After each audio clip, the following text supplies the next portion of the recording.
Big pass மாயாவுடைய sister singer ஸ்வகதா அவர்கள் சமீபத்தில் ஒரு விஷயத்தை பகிர்ந்திருந்தாங்க. அதாவது ஒரு இசையமைப்பாளர் மூலியமா அவங்களுக்கு வந்து ஒரு தவறான ஒரு இன்சிடென்ட் நடந்துச்சு அப்படின்ற மாதிரி பகிர்ந்திருந்தாங்க இல்லையா? அதை பற்றி நம்ம வந்து பார்த்துருப்போம்.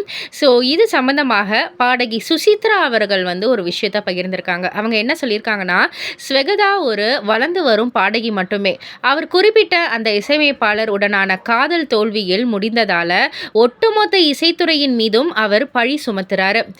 அவங்களுக்கு இடையில இருந்த ஒரு உறவு அப்படின்றது டாக்ஸிக்கானது. இருவருக்கும் இடையில ஏற்பட்ட பிரச்சனைக்கு பிறகு தன்னை திரும்ப ஏற்றுக்கொள்ளுமாறு ஸ்வகதாவிடம் அந்த இசையமைப்பாளர் கெஞ்சினார். ஆனால் ஸ்வகதா அவரை தூக்கி வீசிவிட்டார்.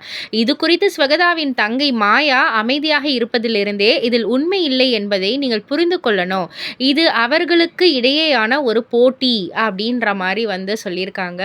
ஸோ இதில் ஒட்டுமொத்தமாக வந்து ஸ்வகதா குறிப்பிட்ட இசையமைப்பாளர் மேலே தவறு இல்லை, ஸ்வகதா மேலே தான் தவறுன்ற மாதிரியான ஒரு ஒரு இம்ப்ரெஷன் வந்து கொடுக்குது இந்த ஒரு ஸ்டேட்மெண்ட். ஸோ இதை பற்றி நீங்கள் என்ன நினைக்கிறீங்க? உங்களுடைய கருத்து என்ன அப்படின்றத கீழே உள்ள கமெண்ட் பாக்ஸில் குறிப்பிட்டு சொல்லுங்கள். மறக்காம சேனலை சப்ஸ்கிரைப் பண்ணி பக்கத்தில் உள்ள பெல் ஐக்கானை கிளிக் பண்ணிவிடுங்க.